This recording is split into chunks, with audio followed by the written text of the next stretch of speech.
Muy buenas tardes, mi nombre es Airania Vanessa Mesita Castro. Yo le voy a hablar sobre la evaluación conductual y por último el juicio clínico.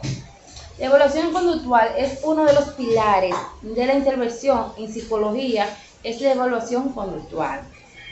Surge para formular y evaluar los planes de intervención para los pacientes relacionados con el medio que los rodea.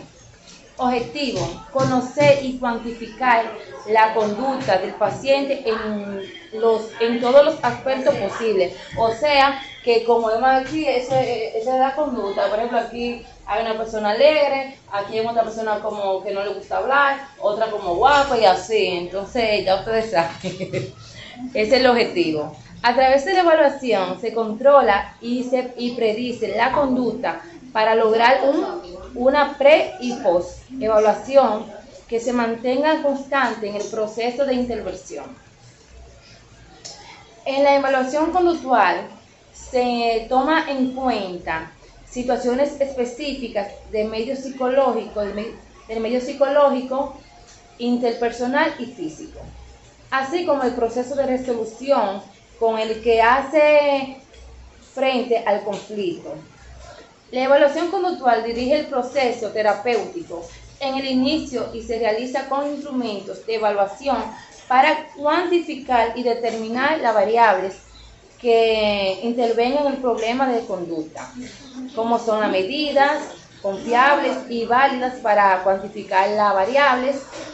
Entonces, yo le voy a hablar ahora sobre la evaluación tradicional y evaluación conductual. Aquí vemos esta imagen, esta es la evaluación tradicional y esta es la conductual.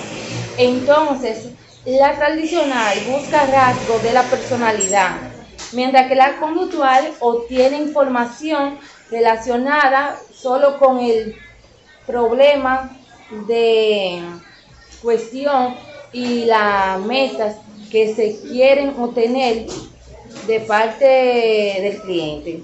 Entonces también tengo tres características, ya yo dije una. Entonces la otra es el marco teórico psicodinámico basado en rasgos de personalidad, mientras que la conductual es la conducta que se observa bajo el marco teórico del aprendizaje dentro del medio ambiente, donde se obtiene respuestas de estímulos específicos, mientras que la tradicional es el instrumento de evaluación de pruebas proyectivas, test de personalidad, entre otras, mientras que la conductual es el instrumento de evaluación de inventarios, autorregistro, diarios, entre otros.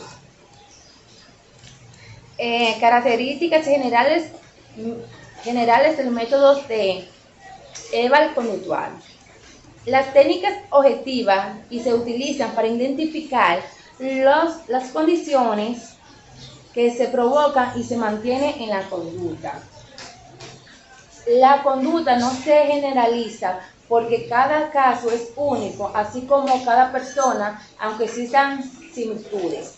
Se utilizan análisis de objetivos y evidencias para ofrecer diagnósticos fiables, ya que ser un proceso evaluativo estructurado ofrece garantía de validez.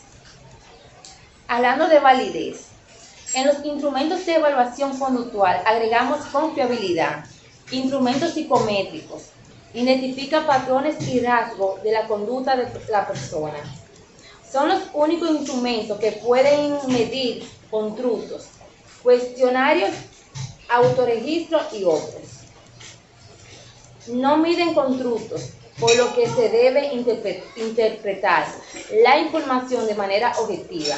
Los 5 métodos principales en evaluación conductual: observación naturalista, vigilar la conducta de una persona en el ambiente natural o real para describir y valorar su funcionamiento. Autovigilancia. Los clientes son sus propios observadores de acciones, o sea,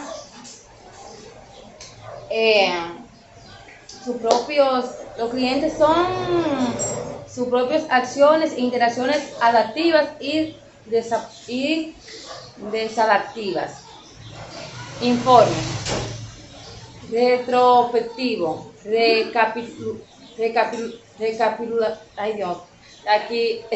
recapitulatorio, psicométrico. Lo efectúa en el cliente rodeando su conducta de acuerdo a parámetros que se establecieron, una escala que concentra diversas conductas en situaciones específicas. Evaluación analógica. Se utilizan situaciones controladas, similares, las reales, para suponer e identificar una situación real, que se obtienen muestras limitadas de los conocimientos y capacidades de las personas. Se utiliza variación a la observación naturalista y autovigilancia. Puede realizarse en formato de papel, lápiz, grabaciones y actuación que se presenten en situaciones en las que la persona debe interpretar un rol o decir qué haría o hacer en ese caso. Observaciones y calificaciones conductuales por terceros. Proporciona información de la percepción de los terceros sobre el paciente, ambiente social de la conducta.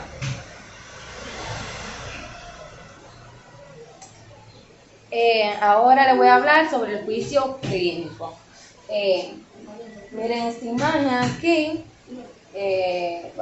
Como podemos ver, la enfermera como que le está diciendo al doctor, le damos un diagnóstico. Yo le voy a explicar lo que es el juicio clínico. El juicio clínico se refiere a todos los procesos cognitivos empleados por las enfermeras, los médicos y otros profesionales de la salud para analizar un caso clínico o la condición de un paciente a llegar a un diagnóstico preciso y ofrecer el plan de tratamiento adecuado, que eso es lo que ellos están haciendo ahí en realidad. Y aquí tenemos los pacientes.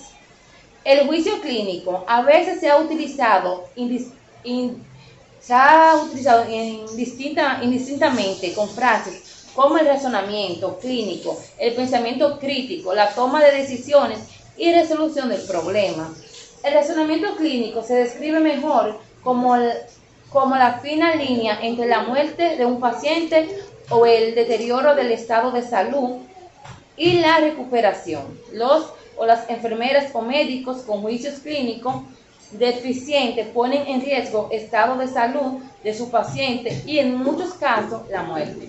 Los beneficios de tener un juicio clínico sólido incluye hacer diagnósticos oportunos, realizar planes de tratamiento rápidos para salvar vidas, evitar explotaciones innecesarias que reducen los gastos para el paciente y, en última instancia, mejorar la condición de salud del paciente. Muchísimas gracias. Hasta aquí es mi parte.